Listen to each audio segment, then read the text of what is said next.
berfirman, "Wa ma khalaqtul jinna wal insa illa liya'budun." Artinya, tidak aku ciptakan jin dan manusia kecuali untuk beribadah kepadaku.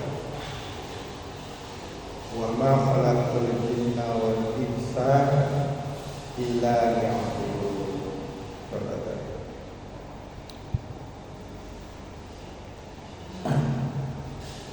Jadi Allah tidak menciptakan kita kecuali untuk beribadah.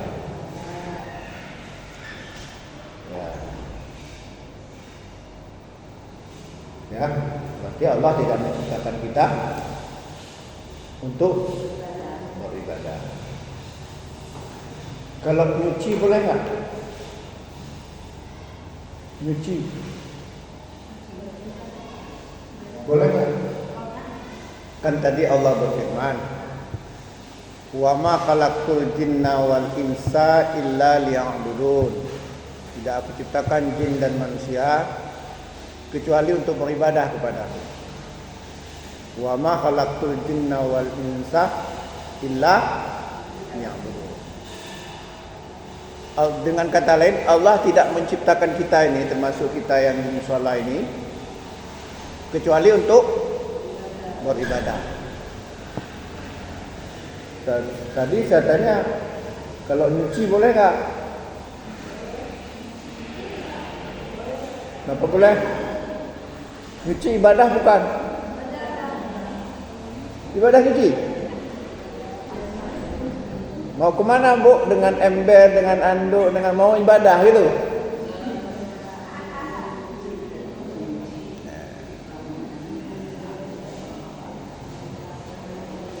Nyuci itu sebenarnya juga ibadah. Nyuci itu juga sebenarnya ibadah, tapi juga bukan ibadah. Paham ya? Nyuci bisa ibadah, bisa juga tidak. Ya, jadi kalau kita bisa nyuci sebagai ibadah, berarti kita sudah memenuhi firman Allah tadi.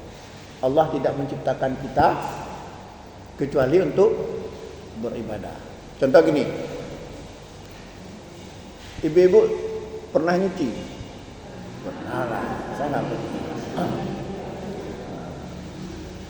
Misalnya ya, kita nyuci baju suami, dah kita cuci baju suami sambil merepet-repet. Misal nyuci sambil merepet-repet, apalagi celana li sudah tua-tua kayak gini, nyuci celana li mati, injak-injak, bayangkan injak suami misalnya. Nyucinya sudah selesai, merepetnya belum. Bersih memang, bahkan lebih bersih lagi. Kenapa? Diinjak-injak apa nggak bersih? Ibadah nggak itu? Nyuci tadi ibadah nggak?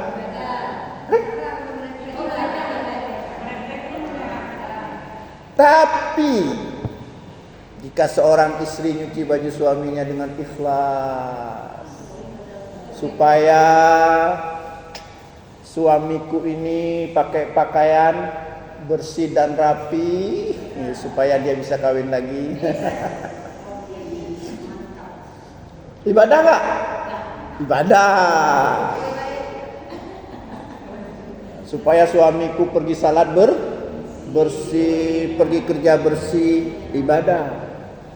Yang pertama tadi tidak ibadah, yang kedua ibadah. Kalau begitu apa pengertian ibadah? Coba ibu catat. Ada buah ini, buah pulpen. Kalau begitu apa pengertian ibadah? Ya. Ibadah adalah ini kuliah kita ya, anggap aja kuliah. Mahasiswinya masih muda-muda. Siswinya sudah masih muda-muda. Ya. Ibadah adalah segala sesuatu yang diridhoi dan dicintai oleh Allah. Apa tadi? Segala sesuatu yang diridhoi dan dicintai oleh Allah. Segala sesuatu yang diridhoi dan yang dicintai oleh Allah, baik perkataan, lesok tahu, baik perkataan, perbuatan maupun hati, lahir maupun batin. Nah, coba ulang.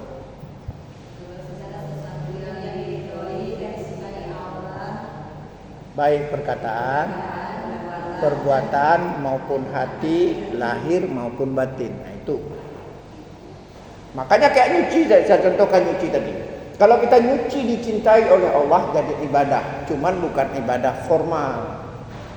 Bukan ibadah mahdah, ibadah ghairu mahdah. Ya. Nanti baru kita plung. Plung itu apa? Plung itu apa? Nah, baru nanti kita lari ke Ramadan. Nah, cuma kita mulai dari nyuci tadi. Dari nyuci nanti masuk ke Ramadan. Nah, gitu kan? Nah, itu tadi ya. Jadi kalau begitu pengertian ibadah tadi apa? Segala sesuatu yang diridhoi dan dicintai oleh Allah, baik perkataan kita, perbuatan, hati, lahir maupun batin. Nah, makanya tadi nyuci itu nyuci perkataan apa perbuatan? Dua-dua. Perkataannya juga. Gimana perkataannya? Semoga suamiku bisa kawin. Kalau itu dicintai oleh Allah, jadi ibadah, maksudnya dapat pahala. Tapi bukan ibadah formal, bukan ibadah mahdah, ibadah ghairu mahdah. Itulah maksud tadi, wa ma khalaqtul jinna wal insa illa liya'budun. Tidak aku ciptakan jin dan manusia kecuali untuk beribadah. Bukan hanya ibadah formal saja. Enggak mungkin kita hidup dunia ini cuman salat saja, berzikir saja, berdoa saja. Kita juga harus cari uang, beli HP, Xiaomi, Samsung, iPhone. Ya. Dah, jadi apa tadi pengertian ibadah? Ibadah adalah segala sesuatu yang diridhoi oleh Allah, baik perkataan, perbuatan maupun hati, lahir maupun batin. Dari pengertian tadi, maka ibadah dibagi tiga.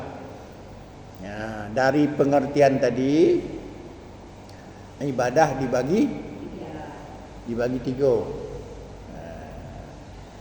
Dibagi tiga. Kau padang. Yang pertama disebut ibadah qauliyah. Apa itu qauliyah? Apa itu qauliyah?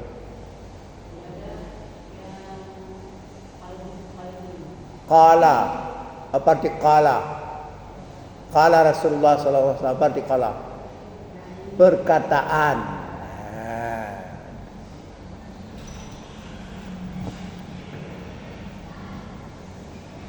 Ya. Ibadah apa tadi? Qauliyah. Apa arti qauliyah? Perkataan. Jadi dari definisi tadi, dari pengertian tadi, ibadah dibagi tiga. Yang pertama ibadah qauliyah. Apa itu? Perkataan. Apa contohnya? Contohnya apa? Ibadah yang berhubungan dengan lidah, dengan mulut. Berzikir, berdoa. Sampai Nabi mengatakan ad-doa mukhul ibadah. Doa itu otaknya ibadah. Apalagi bersolawat. Apalagi membaca Al-Quran, menasihati orang, Temenak. Itu bukan ibadah. Ha? Kalau temenak itu bukan ibadah. Apa tahu apa temenak?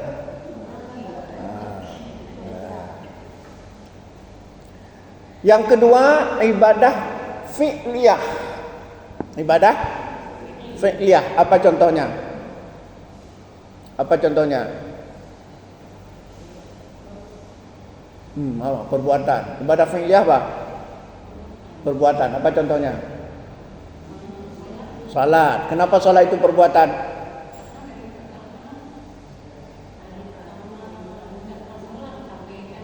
Ya, yang pertama berdiri. Berdiri itu perbuatan. Fasalli qa'iman, kata Nabi. Salatlah sambil berdiri. Fa illam tastati fa qa'idan. Maka salat sambil duduk. Kenapa salat sambil duduk? Karena enggak mampu berdiri, hoyong. Banyak fikiran. Banyak masuk WA ke suami, pikiran. Apabila duduk juga enggak bisa, ada syimut. Apa syimut? Syimut apa? Syimut. Ada syimut, bisul.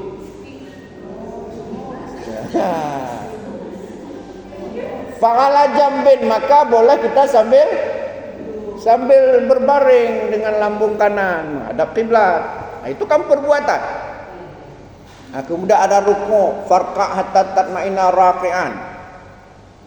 Ya, la tujzi'u salatun la yuqimar rajulu fiha la tujzi'u salatun la yuqimu ar-rajulu fiha, ya, sulbahu fi rukui was sujud. Tidak sempurna salat seseorang laki-laki yang tidak meluruskan punggungnya ketika rukuk dan sujud. Itu perbuatan, Bu. Selain salat apa? Puasa. Puasa ada bergerak, ada perbuatan. Aduh, lapar kali. Aduh, itu. Haji. Haji kan ada tawaf. Tawaf itu apa, Ibu? Ini Ibu ini kan udah berapa kali haji? Berapa kali? Searah jarum jam apa berentangan dengan jarum jam? Searah jarum jam. Kalau searah jarum jam, pergi haji pakai Lion Air, pulang pakai plastik asal nanti. Kenapa? Orang dari sana ratusan, kita sendiri dari sini hancur pada mata di sudut sana satu kacai, ya. Yang benar apa? Bertentangan dengan jarum jam. Kalau jarum jam begini, kita tawaf begini. Ya, Allah berfirman, "At-tahira baiti lit-ta'ifina wal 'aqifina wa ruk'ai sujud." Bersihkanlah rumahku, maksudnya Baitullah, ya, untuk orang yang tawaf, yang i'tikaf, dan untuk orang yang rukuk dan sujud. Ya. Apalagi kalau haji yang ada perbuatan sa'i, berlari-lari kecil antara Safa dan Marwah. Enggak boleh antara Grute dengan Gunung. Nah, itulah. Apalagi selain haji yang ada perbuatannya? Puasa ada enggak perbuatannya? Ada apa?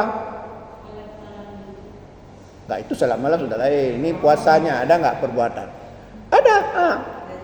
Perbuatan. Mana masalah kan? Kata Nabi, wa idza gharabatis syam faqad aftara as-shaim. Jika tenggelam matahari maka orang yang berpuasa harus segera berbuka. Bagaimana berbuka? Kan perbuatan. Namanya berbuka kan? Nah. Enak kali. Nah, sisa perjuangan nih. Perbuatan. Ya. Yang ketiga, ibadah qalbiyah. Apa itu ibadah qalbiyah? Ibadah hati, apa contohnya?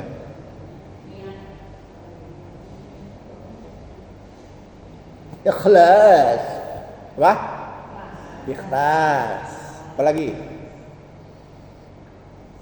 Sabar. Nah, tempeleng orang sabar. Apa lagi? Tadi ikhlas, sabar, apa lagi? Tawakal. Apa tawakal? Nah, berserah pada Allah. Nah, tapi harus didahului dengan berusaha. Nah, cepat jangan dulu. Tawakal itu di akhir, bukan di awal. Kenapa Ustaz nggak kerja? Tawakal pada Allah. Kalau Allah kasih kaya, kaya. Allah kasih miskin, miskin. Itu kerja dulu. Ya kan?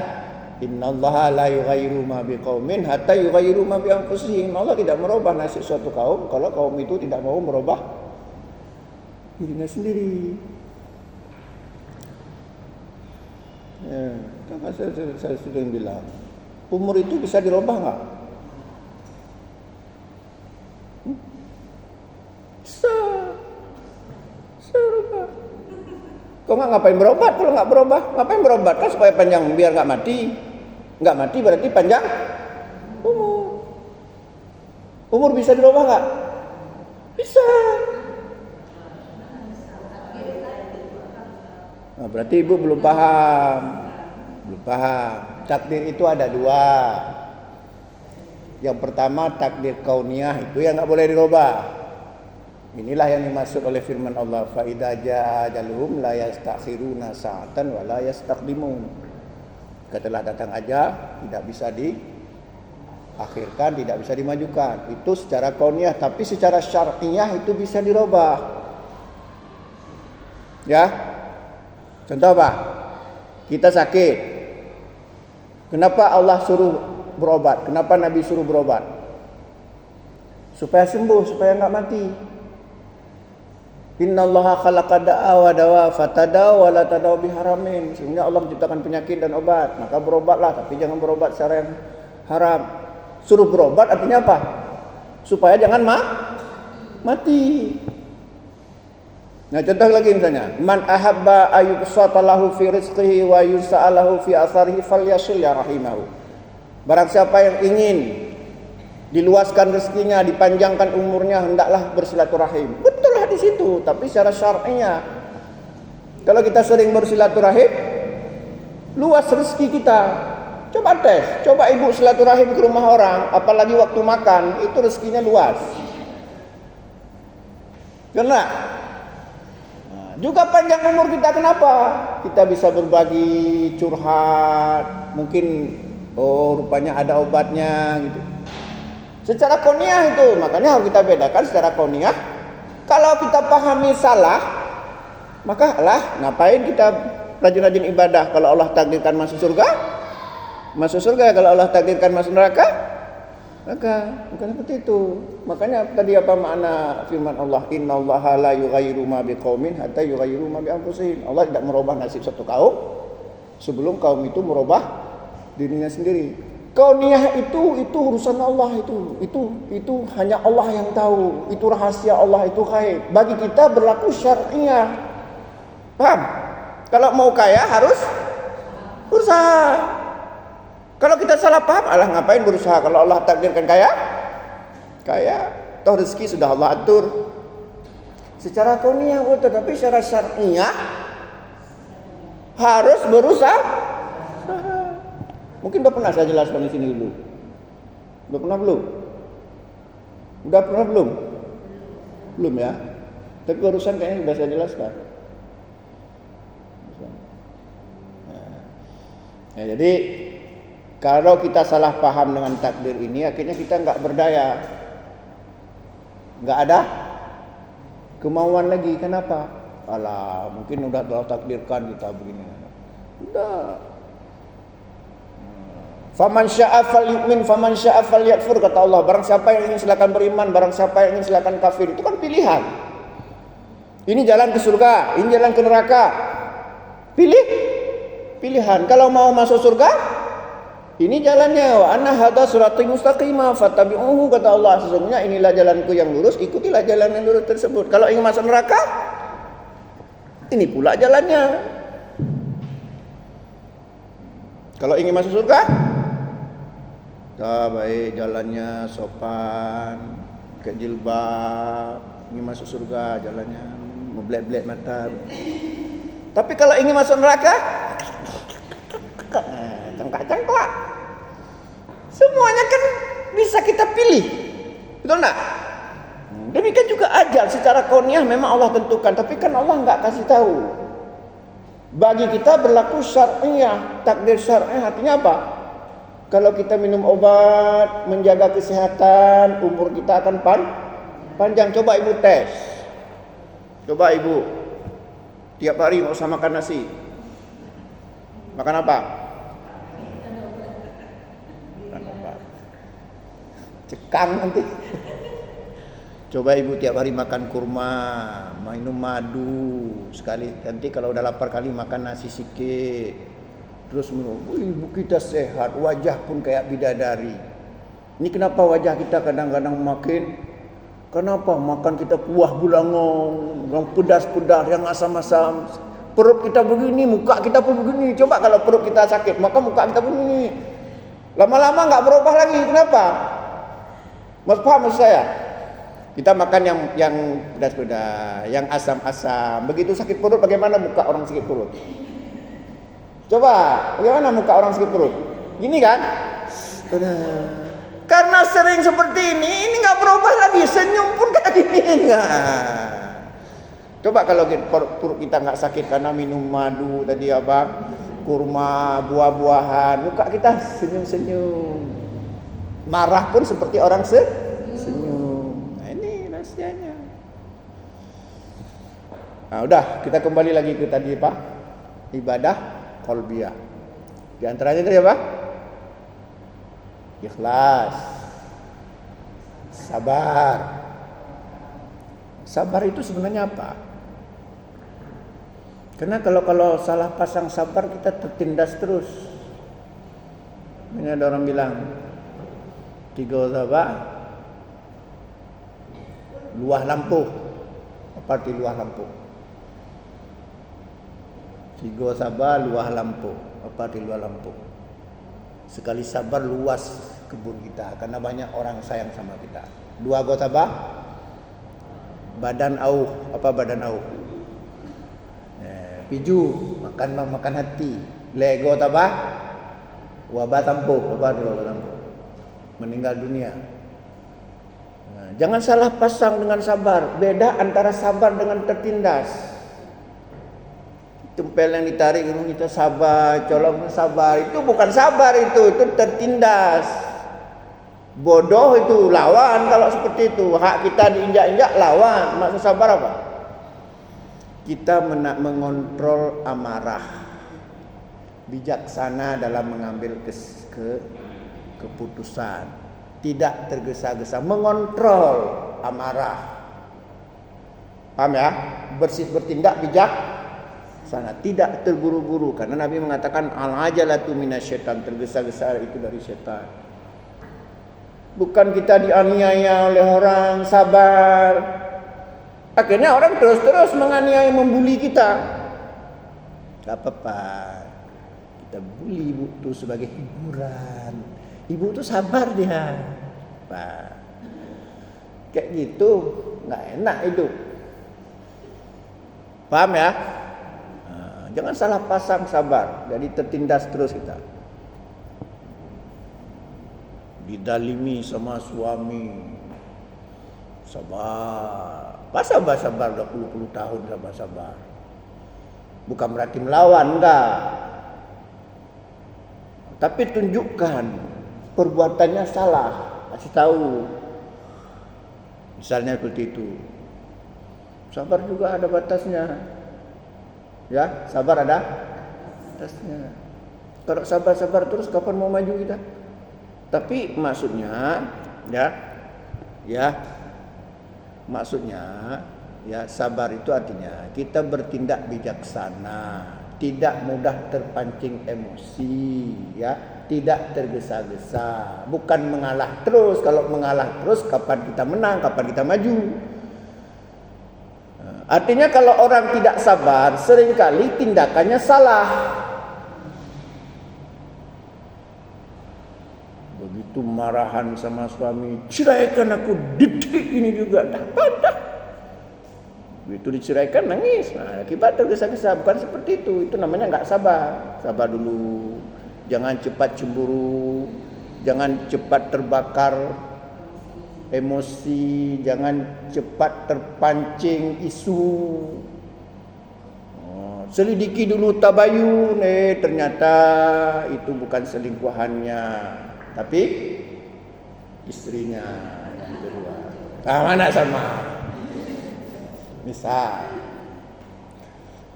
itu dia ibadah hati. Itu dapat pahala, kita sabar pahala. Seberapa besar pahala orang sabar? Banyak sekali. Innama yuwaffa as-sabiruna ajrahum bighairi hisab, kata Allah. Sesungguhnya Allah akan memberikan pahala kepada orang yang sabar tanpa batas. Karena itu ibadah. Ibadah apa? Ibadah hati. Jadi ikhlas, sabar, tawakal, apalagi khauf, sayang, cinta pada Allah. Walladzina amanu asyaddu hubban lillah. Orang-orang yang beriman amat besar cintanya kepada Allah. Kita cinta enggak pada Allah? Itulah. Kita cinta kadang-kadang di mulut saja, manis di mulut. Ketika Allah suruh, kadang-kadang kita lah sudah duduk udah asar lagi, udah sampai bulan Ramadan nih nggak bisa lagi makan. Kalau orang yang betul-betul cinta kepada Allah, itu betul-betul dia infakkan dirinya kepada Allah. Dia berkorban apapun demi yang dicintainya. Walladzina amanu asyaddu hubban lillah. Sungguhnya orang-orang yang beriman amat besar cintanya kepada Allah. Itu belum kita capai, termasuk saya susah. Itu imannya orang yang tingkat tinggi, imannya manis, halawatul iman, iman yang manis. Kita enggak. Kalau saya belum manis iman kita, masih manis-manis jambu. Manis-manis jambu, bukan semanis madu. Ya. Kita kadang-kadang masih terbawa hawa nafsu. Kita tahu itu haram kadang-kadang, kadang-kadang juga. Contoh, kita tahu ribah itu haram. Tapi begitu ada orang ribah, oh kayak gitu ya. Nah, kalau udah kayak gitu ya kita udah masuk ke dalamnya. Oh kayak gitu ya. Kayak gitu ya, kan gitu. Oh ya, kata-kata oh ya itu udah masuk. Dan ada orang ngomong riba, oh kayak gitu ya, baru tahu, udah masuk kita, udah termakan itu riba, udah kena kita dosa riba, walaupun kita mendengar ikut ini. Namanya ta'awanu 'alal ismi wal 'udwan, tolong menolong dalam hal dosa dan permusuhan. Khauf, takut kepada Allah, itu juga ibadah hati. Kenapa kita harus takut pada Allah? Inna adabi lasyadid, kata Allah, sungguhnya adabku sangat pedih. Yuhma 'alaiha jibabaum, orang yang enggak mau mengeluarkan zakat, Allah setrika punggungnya dengan seketika yang dari emas yang enggak dia keluarkan zakat. Perlu kita takut pada Allah. Cuman takut kita kepada Allah membuat kita makin tenang. Ini anehnya. Takut kita kepada Allah membuat kita makin tenang, makin dekat dengan Allah. Kenapa? Kenapa, Bu? Beda dengan takut kita dengan makhluk. Contoh, kita takut dengan makhluk, takut dengan apa? Dengan pocong. Jumpa pocong, dekat apa jauh? Jauh. Tapi kita takut dengan Allah makin dekat. Takut kita dengan hantu makin jauh, takut dengan harimau makin jauh. Ada enggak orang bilang takut sama harimau tapi makin dekat? Sakit ya. Tapi takut kita kepada Allah makin dekat. Kenapa? Karena bercampur dengan cinta tadi. Bercampur dengan cinta tadi. Walladzina amanu asyaddu hubban lillah. Orang-orang yang beriman amat besar cintanya kepada Allah. Sementara kita takut pada makhluk enggak bercampur dengan cinta. Ada enggak orang takut pada hantu tapi cinta pada hantu? Enggak ada. Takut pada harimau, cinta pada harimau. Takut sama ular, cinta sama ular. Ada. Kalau takut sama suami, cinta sama suami ada. Ya. Takut sama istri tapi cinta sama istri ada. Dah. Itu dia ibadah hati. Apa saja tadi? Ikhlas, sabar, tawakal, takut, khauf, apa lagi? Mahabbah, cinta kepada Allah dan lain-lain. Kemudian ada ibadah yang kesemuanya ada. Ada perkataan, ada perbuatan, ada hati, ada ibadah hati. Apa? Apa ibadahnya? Ada ibadah yang kesemuanya ada. Ada perkataan di situ, ada perbuatan juga, ada hati juga. Apa ibadah? Contoh ibadahnya. Salat. Salat ada ucapan. Apa contohnya? Membaca Al-Fatihah. La salata liman lam yaqra' bi Fatihatil kitab. Tidak sah salat bagi yang tidak membaca Al-Fatihah. Ada perbuatan tadi, rukuk, sujud. Ada ibadah hati, apa? Niat yang ikhlas. Dah. Kemudian juga yang lain-lainnya, yang ibadah ghairul mahdah. Omongan kita sehari-hari, misalnya saya bilang sama ibu-ibu yang baik hati, ya, nanti ya pada bulan Ramadan ibu ngaji ya. Kira-kira perkataan saya ini suka diridhoi oleh Allah apa enggak? Itu ibadah. Saya baru beribadah. Ibadah ghairu mahdah, non formal. Perbuatan membantu orang, mengangkat meja, dicintai oleh Allah apa enggak?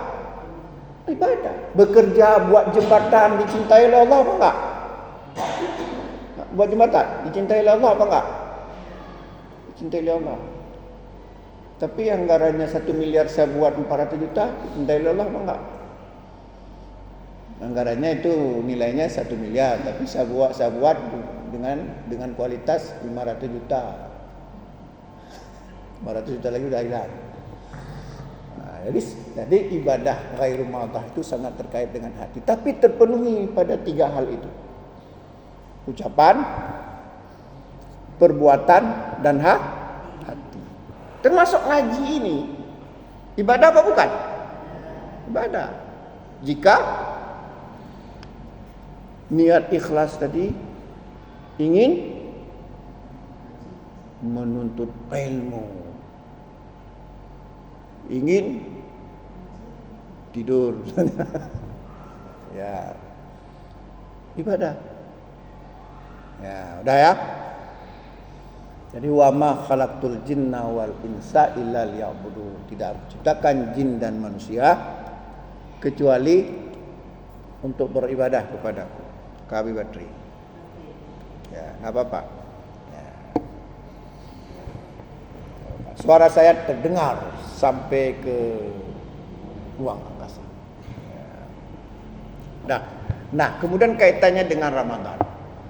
Ramadan itu disebut dengan ibadah mahdah. Apa itu ibadah mahdah? Jadi ibadah itu tadi dibagi 3 ya. Tadi dibagi 3. Yang pertama qauliyah, kedua fi'liyah, ketiga qalbiyah. Nah, sekarang dibagi 2. Tadi dibagi 3, sekarang dibagi 2. Yang pertama disebut ibadah mahdah. Mahdah. Ada nama orang mahdah. Oh, kaija ibu mahdah.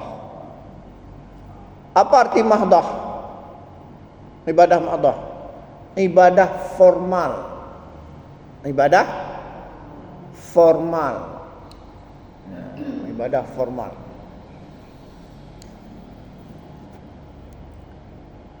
Apa itu ibadah mahdah? Ibadah formal. Formal apanya, Bu? Formal apanya? Hah? Tadi kan ibadah mahdah, ibadah Formal. Formal apanya? Yang pertama formal waktunya. Formal waktunya. Sekarang saya tanya sama ibu-ibu, boleh enggak saya puasa Ramadan mulai dari sekarang? Kenapa? Karena belum waktunya. Kalau begitu kapan waktunya puasa Ramadan? Bulan Ramadan, enggak boleh bulan Sya'ban. Nah, itu dia. Boleh enggak salat duhur jam 11? Kenapa enggak boleh? Suka-suka lah. Belum waktunya. Kalau begitu kapan waktunya? Salat duhur itu kapan waktunya? Dari mana ibu tahu? Apa? Azan. Di mana ibu lihat waktunya? Ya, di mana ibu lihat? Quran.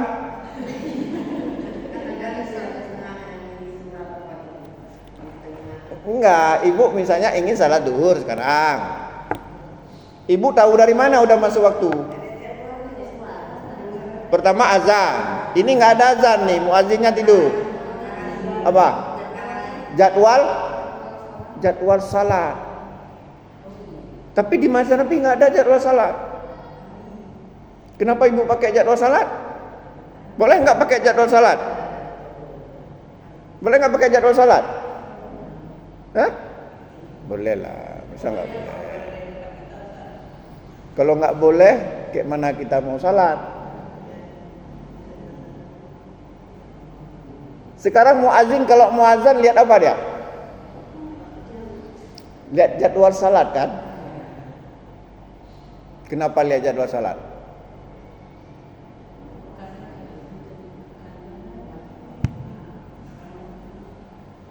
Karena menggunakan ilmu astronomi.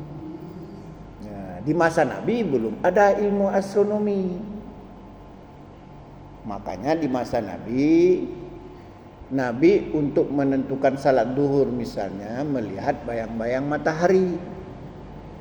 Nah, makanya lahir hadis. Kata Nabi, waktu duhri idza zalatis syamsu wa kana dhillu rajuli qatulihi malam yahdil as. Nah, waktu duhur itu kata Nabi ketika tergelincir matahari hingga bayang-bayang seorang laki-laki sama panjang dengan badannya. Jadi di masa Nabi untuk menentukan salat duhur itu lihat bayang-bayang matahari. Kenapa tidak lihat jadwal salat? Belum ada.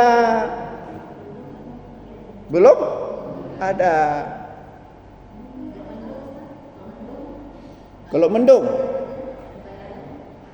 kalau di Arab Saudi itu jarang mendung karena dia alamnya bukan berada di khatulistiwa. Kalau mendung dikira-kira aja. Demikian juga penetapan Ramadan. Kenapa Nabi melihat bulan? Karena belum ada ilmu astronomi, sama kayak kasus tadi salat. Nah, sekarang sudah ada ilmu astronomi, sudah ada kalender. Kita lihat kalender. Lihat ilmu hisab astronomi. Dan sangat akurat kok. Buktinya hari ini hari apa? Rabu, tanggal. Nah, dari mana kita ketahui? Dari melihat bulan atau lihat kalender? Ada perbedaan enggak? Enggak, misalnya orang Medan mengatakan kami bukan Rabu, kami Kamis. Ada enggak? Ada. Sebenarnya sepakat semuanya kalau menggunakan ilmu astronomi.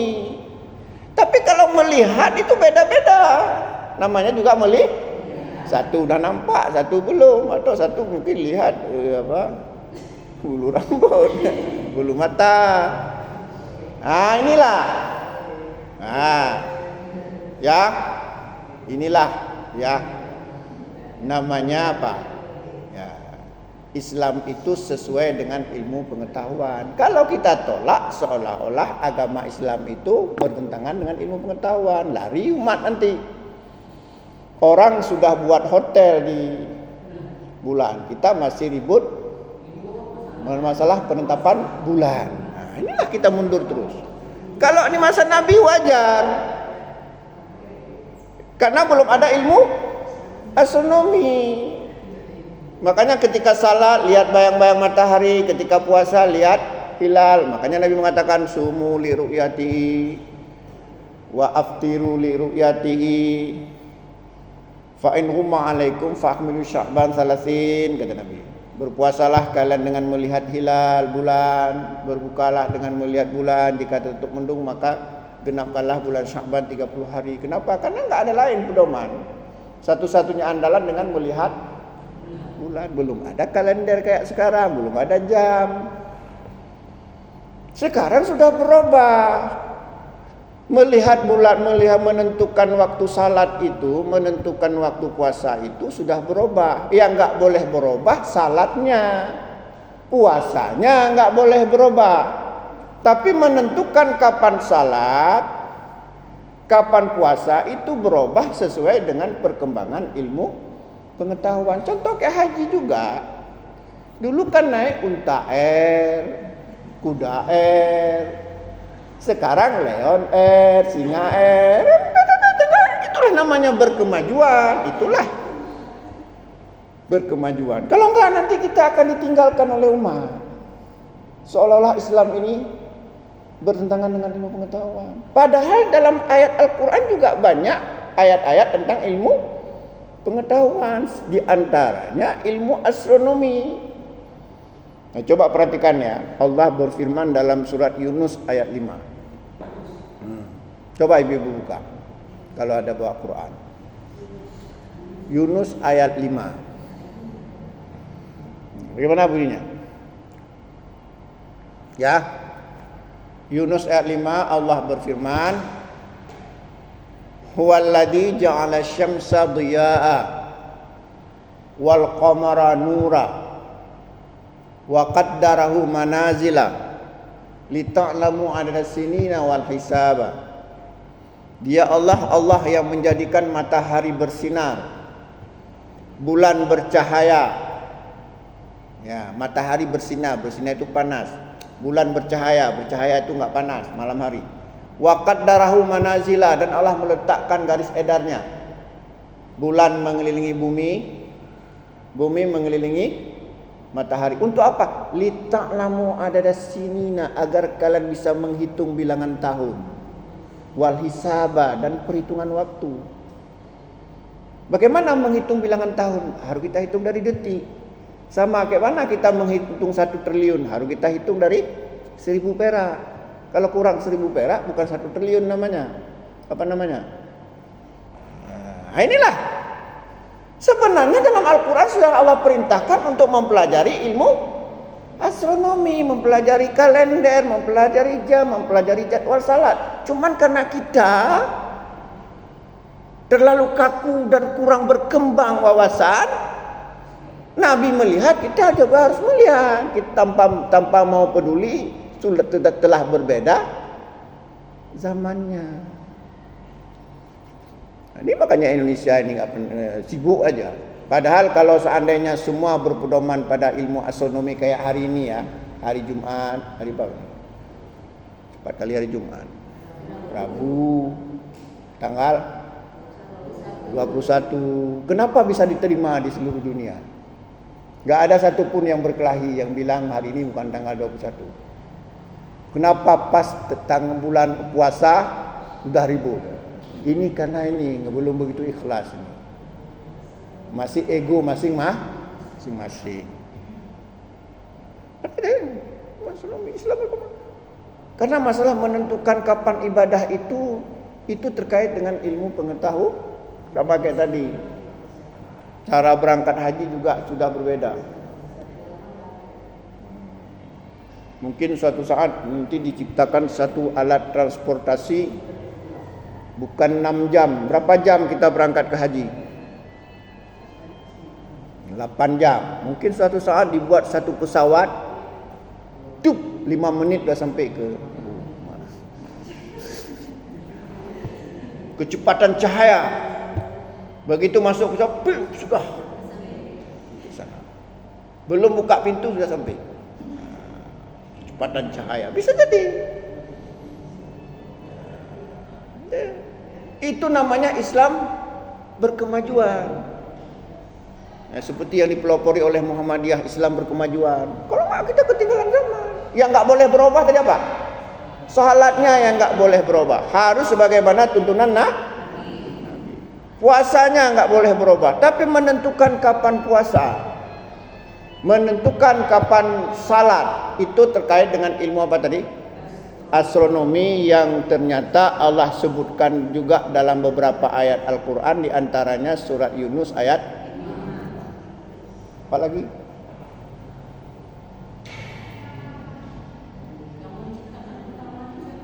Ya apa? Ilmu astronomi. Orang Islam sebenarnya. Ya, orang Islam juga. Itu ya setelah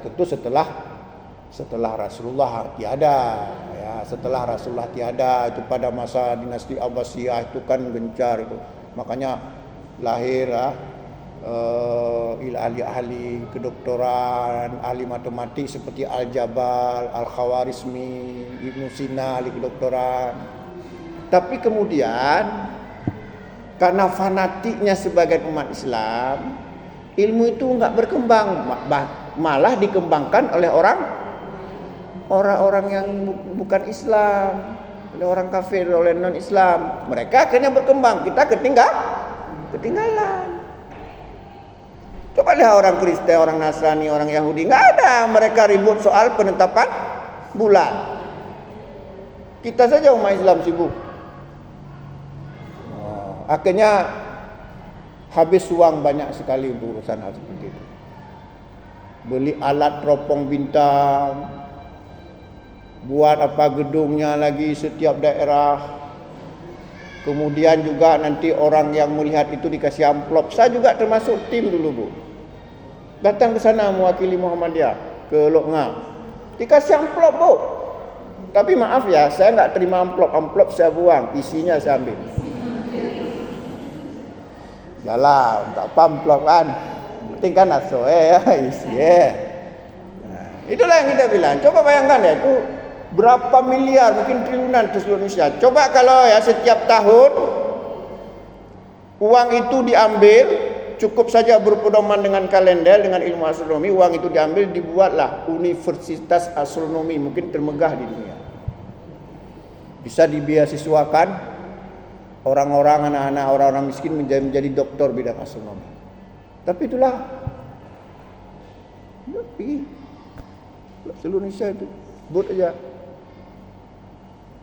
Tuh, makanya Muhammadiyah enggak lagi. Muhammadiyah telah menetapkan kita tidak lagi menggunakan ru'yah, kita hisab saja. Apalagi teknologi astronomi sekarang luar biasa. Gerhana tuh bisa ditentukan, pas enggak meleset sedikit pun. Malah sekarang sudah dibuat ya teknologi militer itu menggunakan ilmu astronomi. Misalnya ingin dibunuh seseorang, misalnya katakanlah ibu misalnya. Kenapa ibu ingin dibunuh dengan roket, ditanamkan itu roket cerdas, tanamkan GPS ke badan ibu. Karena kesalahan ibu misalnya suka merepet. Nanti dimasukkan dalam gelas misalnya, akan dalam air ibu GPS, sehingga masuklah GPS tadi ke tubuh ibu. Dilepaskanlah bom. Bom itu enggak cari orang lain, cari ibu. Kemanapun ibu pergi, diikuti oleh bom tersebut. Nah, misalnya ibu di situ, saya di sini, datang roket dari sana. Nanti roket itu bilang, Herman minggir dulu, saya mau ke sana. Begitu sekarang hebatnya teknologi ilmu astronomi. Tapi hari ini kita umat Islam menolak. Anehnya kita terima, yang bulan lain kita terima. Seperti hari ini umat Islam menerima tanggal berapa, hari apa, itu kan sebenarnya ilmu astronomi. Pas giliran Ramadan kita tolak. Aneh kan? Kalau tolak semua. Jam juga nggak boleh pakai. Kenapa? Jam ini juga nggak ada di zaman Nabi. Nah, itu dia. Akhirnya timbullah perbedaan hari raya. Kan aneh kita. Perbedaan hari raya. Cuma bagi seseorang untung itu. Dilihatnya kalau urusan puasa, mana yang paling akhir itu dia ikuti. Paling tidak 1 hari dapat jatah makan sate lagi. Ketika puasa, ketika hari raya, dilihat siapa yang cepat. Ya, gitu. Jadi ibu-ibu yang dimuliakan oleh Allah. Jadi tadi ibadah formal yang pertama apa? Formal waktunya. Waktunya yang nggak boleh berubah. Kapan kita puasa Ramadan itu nggak boleh berubah. Kalau kita rubah nggak sah puasa kita. Jadi tadi ibadah mahdoh apa? Ibadah formal. Yang pertama formal apa? Waktunya. Yang kedua formal bilangannya. Sekarang saya tanya sama ibu-ibu, jawab dengan sepenuh hati. Berapa hari kita puasa Ramadan?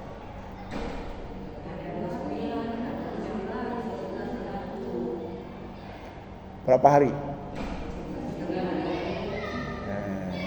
Jawab yang satu aja. Hah? Yang benar sebulan penuh. Itu udah satu jawaban. Kalau 29, 30 itu 2 jawaban. Tapi kalau sebulan penuh, itu udah jelas itu. Mau 29 kah dia? Mau 30 kah dia? Yang penting sebulan penuh. Satu jawaban. Kalau ada 29, ada 30, itu jawabannya 2. Sebulan penuh. Cukup jelas ya? Jadi bilangannya. Sekarang salat subuh berapa rakaat? Salat subuh ya rakaat ini 2 rakaat. Enggak boleh ini subuh ini segar sekali. Sambil kita olahraga, kita buatlah 20 rakaat salat subuh. Enggak boleh. Paham ya? Bilangannya sudah tertentu. Enggak boleh kita rubah. Salat maghrib 3 rakaat, 3 rakaat. Enggak boleh. Yang keberapa lagi? Yang pertama tertentu waktunya. Yang kedua tertentu bilangannya. Yang ketiga tertentu pakaiannya. Ada enggak ibadah tertentu pakaiannya?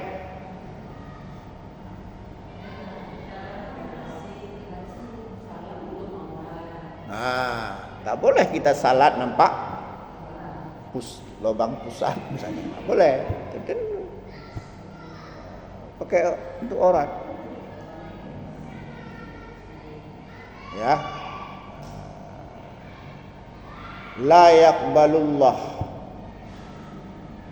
salatal al-haid illa bi khimar. Allah tidak menerima salat seorang yang sudah haid kecuali memakai kerudung. Ini enggak sah salat karena nampak kutu di kepala, enggak sah.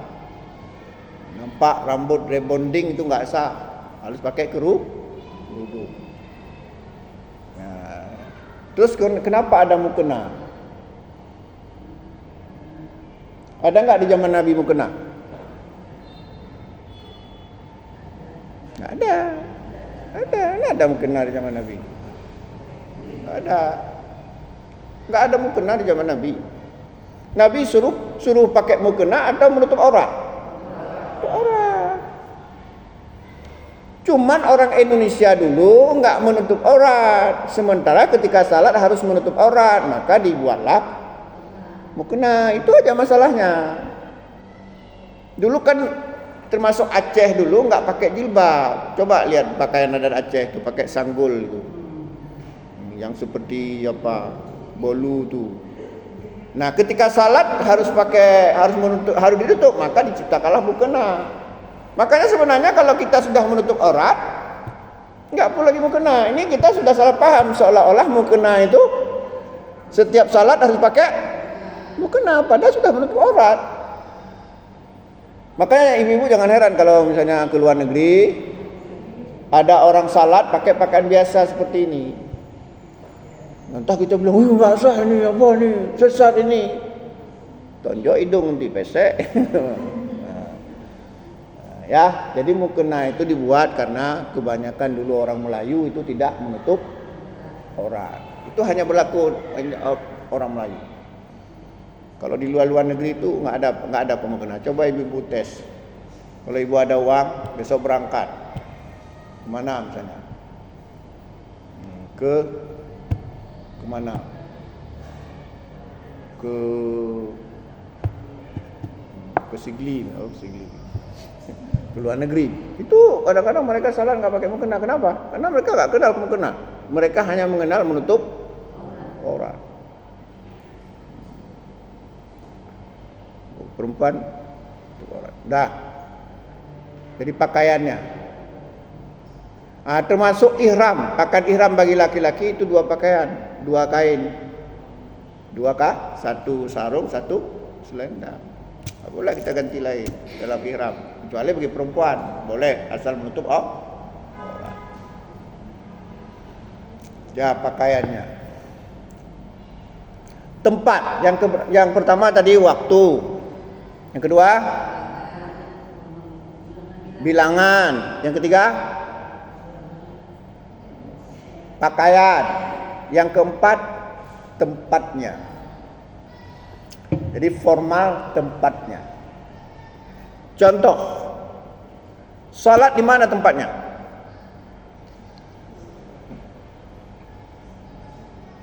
Salat di mana tempatnya?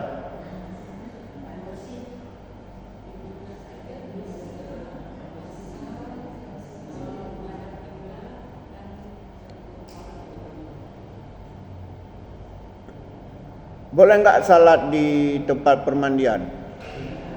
Kenapa enggak boleh?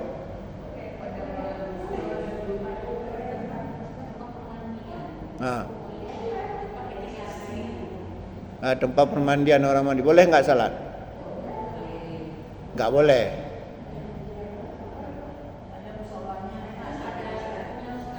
Coba perhatikan hadis Nabi. Saya jawab dengan hadis.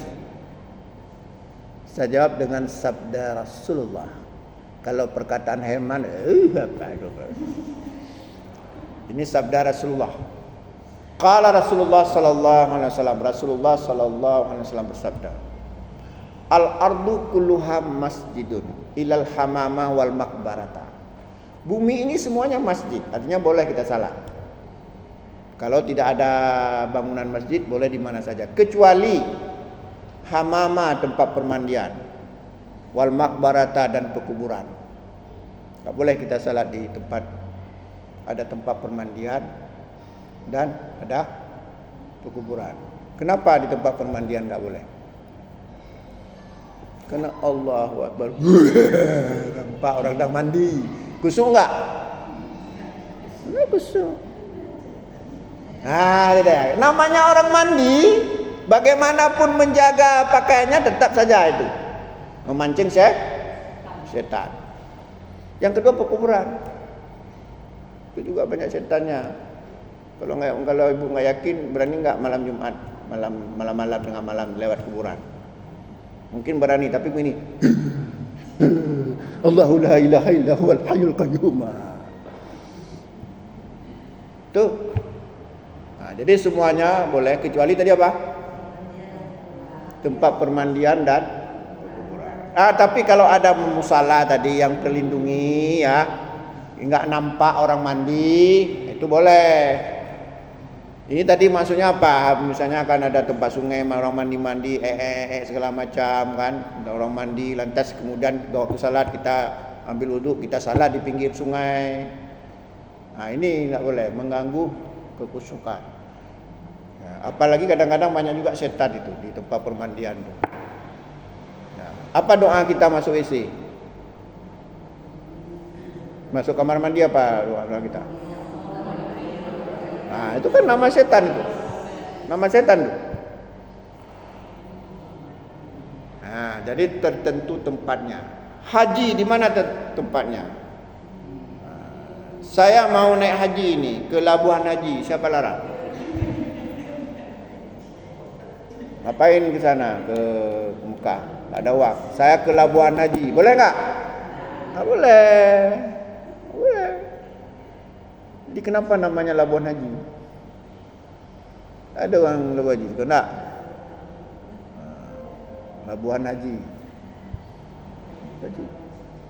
Itu apa? Haji itu tempatnya sudah tertentu. Tawaf itu mesti di Ka'bah. Sa'i mesti Bukit Safa dan Marwah. Wukuf mesti di Arafah. Lempar jamrah mesti di Mina. Itu tempat itu nggak boleh tukar-tukar. Nggak boleh kita tawaf di asrama haji walaupun di situ ada Ka'bah juga asrama haji. Tertentu tempatnya. Apalagi tertentu? Tertentu waktunya tadi sudah. Bilangan sudah. Pakaian sudah. Tempat sudah. Yang kelima kaifiat, tata caranya. Itu sudah tertentu, nggak boleh dibuat. Bagaimana salat yang kita buat. Bagaimana mengangkat tangan, rafa'a yadayhi hatta yakuna haswa mankibaihi atau hatta yuhadhiya bi udhunaihi. Enggak boleh kita buat-buat. Semuanya sudah ada kaifiatnya. Salat kaifiatnya, puasa juga ada kaifiatnya. Kapan kita berhenti makan, kapan kita mulai makan lagi. Ya. Bulan puasa ini sebenarnya bulan puasa itu bagus sekali untuk menguruskan badan. Tapi enggak juga, makin gemuk. Bulan puasa makin gemuk. Makan kita, coba kita lihat ya bulan puasa ya. Kita enggak makan kan cuman siang kan. Kalau pagi sudah kita percepat di sahur. Yang enggak makan kapan? Siang kan. Tapi sebenarnya siang itu sudah kita bawa waktu maghrib. Coba kalau hari-hari biasa kita maghrib makan apa? Alah paling goreng telur, ceplok telur, sambal sikit. Tapi coba bulan Ramadan, full itu, kolak, bohrong, tape, air kelapa, manu. Nanti jam 10 makan mie lagi. Makanya mohon maaf ya, kadang-kadang ada orang habis Ramadan bukan makin kurus, dia bilang, coba lihat bulan Ramadan. Bulan Ramadan bu, makanan yang nggak pernah kita lihat tiba-tiba sudah ada. Dulu kita cari pecal itu capek dicarinya. Sekarang begitu keluar dari rumah sudah ada orang jual pecal. Itu juga satu keberkahan sebenarnya. Tapi jangan kita melampaui batas. Makanya ibu-ibu kalau ada orang tanya, kalau ada misalnya cucu atau suami bilang, Adinda yuk kita makan tape, jangan sekarang bang, nanti bulan puasa ada sendiri gitu. Sekarang ada. Bulan puasa semuanya keluar. Makanan yang penting harus ada apa? Wah. Ya. Kemana ada siap-siap? Oh di mana ya? Oh ya. Itu. Tertentu apa tadi? Kaifiatnya, tata caranya. Puasa ada tata caranya, haji ada tata caranya, apalagi semua ibadah yang formal itu ada tata caranya. Menyembelih kurban ada tata caranya, akikah ada tata caranya dan sebagainya. Atau ibadah mahdah, ibadah formal. Kalau ibadah satu lagi ghairu mahdah. Ghairu mahdah. Kalau ibadah mahdah tadi apa? Ibadah formal. Yang kedua ibadah ghairu mahdah. Apa itu ibadah ghairu mahdah? Ibadah ghairu mahdah adalah apapun yang sifatnya keduniaan. Nyuci, menggosok, apalagi? Masak, belanja, menyapu, itu persoalan dunia. Tapi jika diniatkan mencari ridha Allah berubah menjadi ibadah, tapi ibadah ghairu mahdah. Tapi jika tidak diniatkan mencari ridha Allah hanya perbuatan dunia biasa. Makanya kayak saya contohkan tadi, kalau kita nyuci, niat kita agar suami saya itu bersih, pergi ke kantor bersih, itu Bu ya, beribadah bersih. Istrinya itu sedang beribadah, ibadah kayak rumah Allah. Tapi kalau nggak ikhlas karena terpaksa, kalau nanti nggak saya cuci nanti tempeleng sama suami, terpaksa, maka nggak jadi ibadah. Makanya berusahalah ikhlas supaya segala apapun yang kita lakukan berubah menjadi ibadah. Sebenarnya paling banyak pahala dari ibadah ghairu ma'bah ini, asalkan kita setel niat kita. Ya, ada yang mau bertanya? Silakan, ada waktu kira-kira. Udah habis waktu belum? Ini yang mana?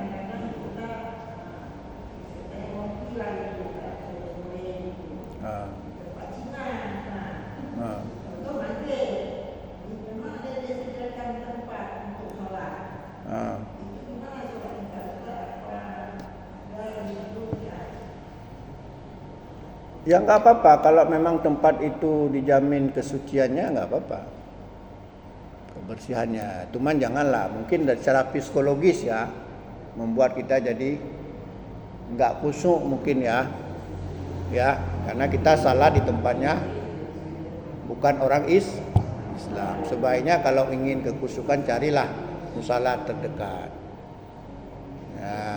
Ya, paham ya? Kalau dikatakan sah selagi tempat itu tidak mengandung najis. Cuman kan secara psikologis ya nggak nyaman kita. Iya betul memang. Cuman kan waktu itu memang kata Nabi ya, salah satu amalan yang paling utama, afdalul amal as-salatu ala awwali waqtiha. Salah satu amalan yang utama itu salat tepat pada waktunya. Tapi karena ada alasan tertentu boleh, makanya Allah juga kasih waktu ada tenggangnya. Ya, itulah menghadapi hal-hal seperti itu. Ngapain kita paksakan salat di rumah orang Cina misalnya yang bukan Islam, nggak nyaman kita. Bagusnya nanti sampai pulang di rumah. Kan masih ada waktu. Kan bukan setiap hari seperti itu. Masa setiap hari ngopi di tempat Cina? Lagi pula, biasakanlah kita ngopi di tempat orang Islam.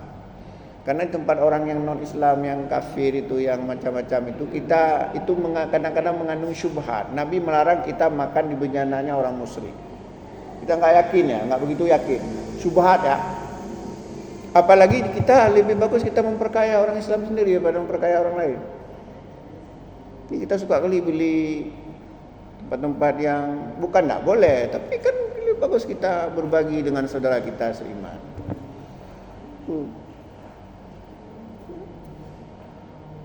Ya, tapi kalau dikatakan sah ya sah Bu ya, sah. Ada lagi Ibu mau tanya apa tadi?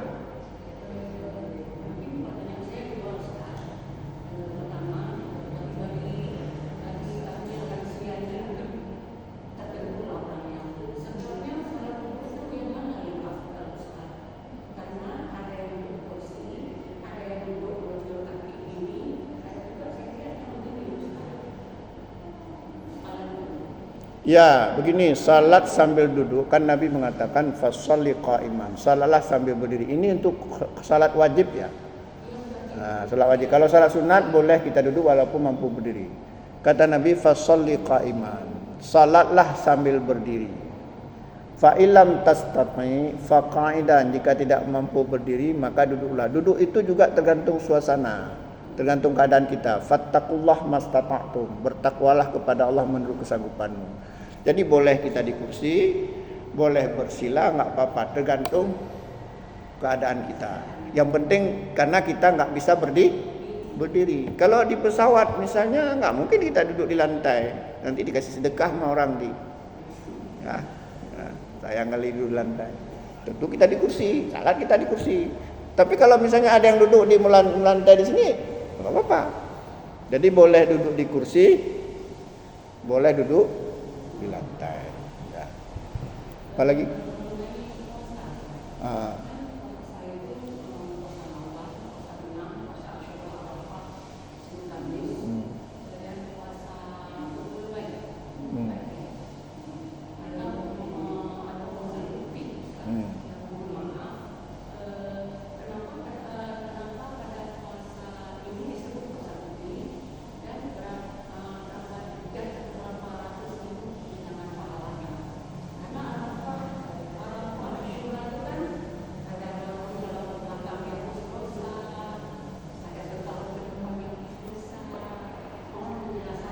Ya, jadi begini ya.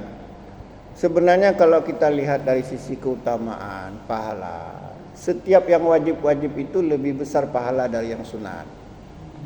Kalau salat mana dikatakan yang paling besar pahala? Salat wajib. Puasa mana yang paling besar pahalanya? Puasa wajib. Jadi seperti puasa Arafah, kata Nabi, man shauma Arafah yukaffiru sanataini madiyatan wa mustaqbilatan. Puasa Arafah itu diampunkan dosa 2 tahun, 1 tahun yang lalu, 1 tahun yang itu dosa kecil, bukan dosa besar. Dosa besar itu tidak terampunkan dengan amalan, itu mesti dengan tobat nasuha. Contoh hadis Nabi begini, kata Nabi, as-salawatul khamsu, al-jum'ah ila jum'ah, ya, wa ramadan ila ramadan, mukaffiratu lima bainahunna idza sunibas kabair. Di antara salat 5 waktu, di antara Jumat ke Jumat, di antara Ramadan di Ramadan ke Ramadan, Allah mengampunkan dosa-dosa hambanya idza sunibas kabair, selagi hambaku tidak melakukan dosa besar. Nah, jadi puasa Arafah tahun lalu itu yang akan datang itu dosa kecil, bukan dosa besar. Kalau dosa besar enak kali lah. Puasa 1 hari, setahun ke depan bebas dosa, ya udah buat aja dosa tahun. Nah, ini keliru. Jadi rusak kalau salah paham seperti itu. Diampunkan dosa-dosa kecil. Nah, mengenai puasa Yaumul Bid itu Nabi menyuruh mensunnahkan, tapi tidak ada, setahu saya tidak ada hadis khusus yang menjelaskan keutamaan tertentu. Cuman kita beranggapan pahalanya besar, tapi tentu lebih besar pahala salat wajib. Nah, jadi jangan beranggapan ya yang sunat-sunat mengalahkan yang wajib, itu nggak mungkin. Ini kadang-kadang kita salah paham. Ya, akhirnya mengejarlah puasa Arafah, diampunkan 2 tahun. Akhirnya menganggap kecil Ramadan, itu keliru. Ramadan puasa wajib, puasa Arafah puasa sunat, tentu lebih besar. Puasa Ramadan, 1 hari puasa Ramadan karena dia wajib itu bisa mengalahkan puasa-puasa sunat yang lainnya. Ingat ya. Para ahli fikih mengatakan seperti yang wajib-wajib itu tentu lebih besar pahala dari yang sunat. Kenapa? Karena taklif itu, pembebanan itu lebih utama daripada anjuran. Perintah itu lebih utama daripada anjuran. Nah, itu kan? Nah, diperintahkan itu lebih utama daripada anjuran. Kalau diperintahkan kan harus. Itu ya. Karena sudah hampir azan, mudah-mudahan ada manfaatnya. Aku lebih qauli hadza fastaghfiruhu innahu ghafurur rahim. Wassalamualaikum warahmatullahi wabarakatuh.